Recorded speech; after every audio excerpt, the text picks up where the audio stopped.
तो अगर आपको देखकर लगता है कि मैं आपसे बेसिक मीठे चावल शेयर कर रही हूँ तो ऐसा बिल्कुल भी नहीं है जनाब। ये बेस्ट मुतंजन की रेसिपी है और ऐसा मुतंजन तो मैंने भी पहली बार बनाया है।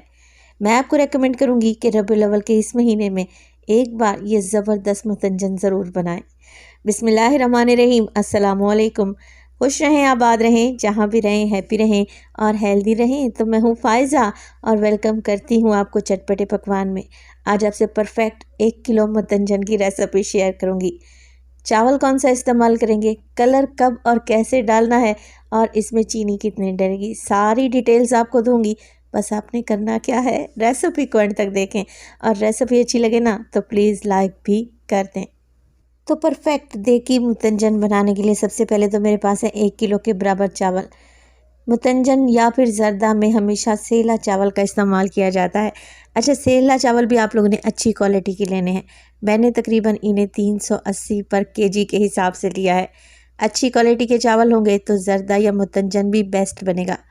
अच्छा, ये चावल आप 2 घंटे के लिए भिगो दें, 3 के लिए 4 घंटे तक के लिए भिगो सकते हैं। जितना चावल भीगेगा मुतंजन उतना ही ज़बरदस्त बनकर रेडी होगा। तो मैंने भी सेला चावल का इस्तेमाल किया है। इसे अच्छे तरीके से धो लें 4 से 5 मरतबा और 3 घंटे के लिए एट लीस्ट भिगो कर रख दें। 3 घंटे बाद चावल अच्छे तरीके से फूल जाएंगे। देखें इनका कलर भी वाइट हो चुका है ना। बस ऐसे ही चावल हमें चाहिए थे। चलें जी, अब चावल को बॉयल करेंगे। सबसे पहला स्टेप तो यही है। अच्छा खुला पानी एक पतीले में डालें और जब ये बबलिंग पॉइंट पे आएगा पानी, इसमें डाल देंगे छुआरे। तो 7 से 8 अदद छुआरे थे जिसे मैंने दरमियान में से कट लगाया, गुठली निकाल कर पानी में ऐड कर दें। वैसे तो आप छुआरे साबित भी डाल सकते हैं, मगर क्या है ना, कभी कभी छुआरे अंदर से ख़राब भी निकलते हैं, तो कट लगा कर डालें तो ज़्यादा बेहतर है। अच्छा, ये बेसिक चावल की रेसिपी नहीं है, ये देगी मुतंजन है। तो जो चीज़ आप इसमें स्किप करना चाहें, बेसिक चीज़ों के अलावा स्किप भी कर सकते हैं। जैसे छुआरे भी ऑप्शनल हैं, डालना चाहें तो डालें, अदरवाइज स्किप कर दें। तो अब हमने चावल को उबालना है और इतना उबालना है कि ये 100% तक डन हो जाए। 1 कनी 2 कनी का कोई चक्कर ही नहीं है। जैसे बिरयानी में हम 70% तक या 80% तक चावल बॉयल करते हैं ना, ऐसा नहीं करना। 100% चावल को कुक करेंगे। अब मैं आपको चेक करवा देती हूँ। चावल तो मेरे बॉयल हो चुके हैं। अब कैसे पता चलेगा कि ये चावल रेडी हैं? एक चावल लें और इसे प्रेस करें, अच्छे तरीके से चावल मैश हो जाएगा तो इसका मतलब है कि चावल रेडी हैं। अच्छा, यहाँ पर ध्यान देने वाली बात वो ये है कि चावल की शेप बरकरार है। देखें ये बिल्कुल टूटे भी नहीं हैं और अच्छे तरीके से सॉफ्ट भी हो चुके हैं। तो चावल को हमने छान लेना है, किसी स्ट्रेनर में छान लें ताकि इनका एक्स्ट्रा पानी निकल जाए। चावल छानने के बाद इसे तो रख देते हैं एक साइड पर। परफेक्ट देगी मुतंजन बनाने के लिए 1 किलो चावल के लिए मैं 1 कप भर के घी का इस्तेमाल कर रही हूँ। अच्छा, मैं तो रेगुलर घी डाल रही हूँ ना, देसी घी डालेंगे तो मुतंजन को 4 चांद लग जाएंगे। 1 कप है, ये रेगुलर कप है। चलें जी, घी के साथ ही मैं इस्तेमाल करूँगी छोटी इलायची अच्छी खुशबू के लिए। तकरीबन 7 से 8 हैं जिन्हें मैंने खोल कर डाल दिया है। 7 से 8 अदद लौंग भी इसमें शामिल करें। मिक्स करेंगे, इससे क्या होगा, घी सीज़न हो जाएगा, घी में अच्छी खुशबू आ जाएगी।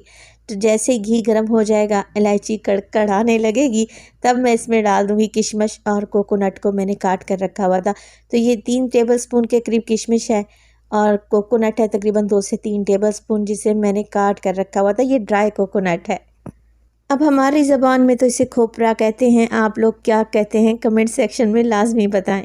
1 कप दूध का इस्तेमाल करूँगी। अब ये वही कप है जिससे मैंने घी नाप कर डाला था। तो देख लें, 1 ही कप से मैं सारा काम कर रही हूँ और आपने भी ऐसा ही करना है। घर में कोई भी स्टैंडर्ड साइज़ का कप ले लें और सारी मेजरमेंट्स फिर उसी से करें।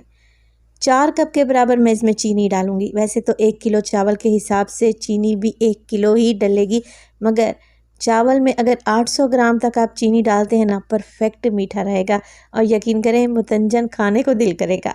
तो मैंने 4 कप या 800 ग्राम के बराबर इसमें चीनी डाल दी है। अब देखें, जैसे मैंने इसमें 1 कप के बराबर दूध ऐड किया है, आप इसमें 1 कप पानी भी डाल सकते हैं दूध की रिप्लेसमेंट में। अच्छा, दूध जो आप लोगों ने डालना है वो टेट्रा पैक का दूध डालना है, नहीं है तो घर वाला दूध भी डाल सकते हैं। अगर डेयरी का दूध डालेंगे ना तो ये मुतंजन नेक्स्ट लेवल पर पहुंच जाएगा।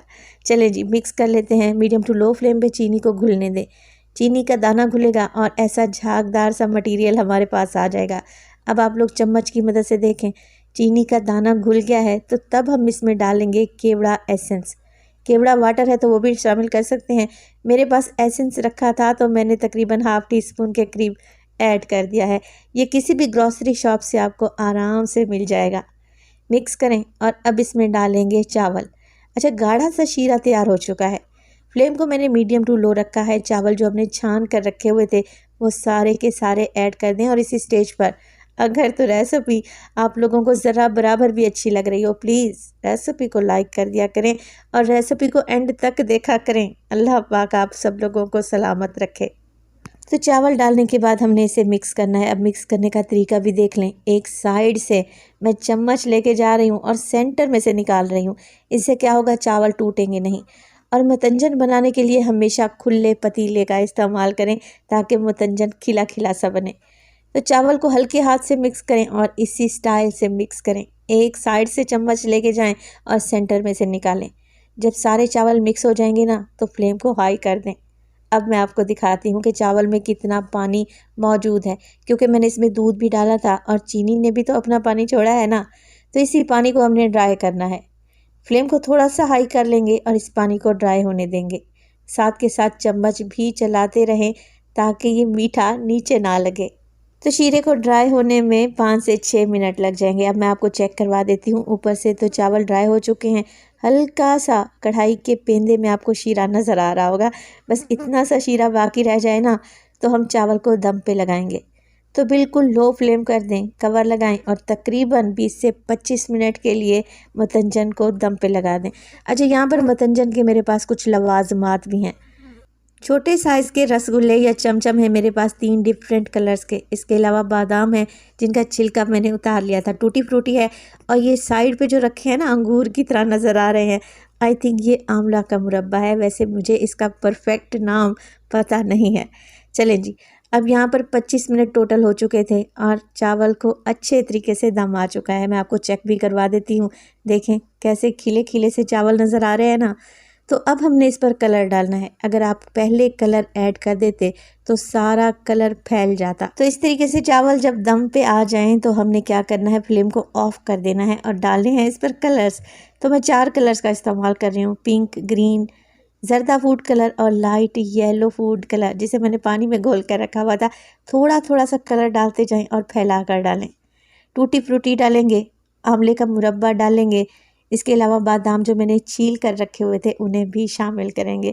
आपको जो पसंद हो आप ऐड कर सकते हैं, नहीं पसंद तो आप इन्हें स्किप भी कर सकते हैं।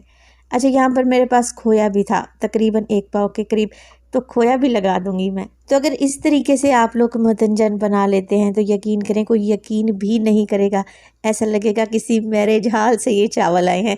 बहुत ही ज़बरदस्त, इनका रिज़ल्ट आपको अमेजिंग कर देगा। तो यहाँ पर मैंने सारी चीज़ें ऐड कर दी हैं। आखिर में बादाम भी डाल दिए हैं। कवर लगाकर मज़ीद 5 मिनट के लिए दम पे लगाएंगे ताकि कलर्स अच्छे तरीके से चावल में आ जाएं और जो हमने ये ऊपर से लवाजमात डाले हैं ना, इनका फ्लेवर भी अच्छे तरीके से मतंजन में आ जाए। 5 मिनट के बाद आप लोग देख रहे हैं कि जो मैंने इसमें खोया डाला था वो मेल्ट हो चुका है। आप ज़रा चावल चेक करें, एक एक चावल खिला हुआ। और ये नहीं है कि चावल कच्चे हैं, मैं आपको चेक भी करवा देती हूँ।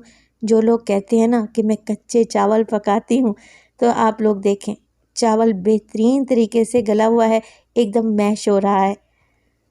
तो आप लोग ज़रा चेक करें चावल कितनी अच्छे तरीके से प्रेस हो रहा है। आखिर में बस आप लोगों से यही कहूँगी कि बैड कमेंट्स देने से पहले आप लोग इतना सोच लिया करें कि किसी की दिल आज़ारी हो रही है और एक रेसिपी बनाने के पीछे कितनी मेहनत होती है ये आपको पता ही नहीं है। तो रेसिपी बनाएं तो अपना फीडबैक लाजमी दीजिएगा। अपना बहुत सारा ख्याल रखिएगा। फ़ाइज़ा को अपनी दुआओं में याद रखिएगा। मुझे दीजिए इजाज़त। टिल देन, अल्लाह निगहबान।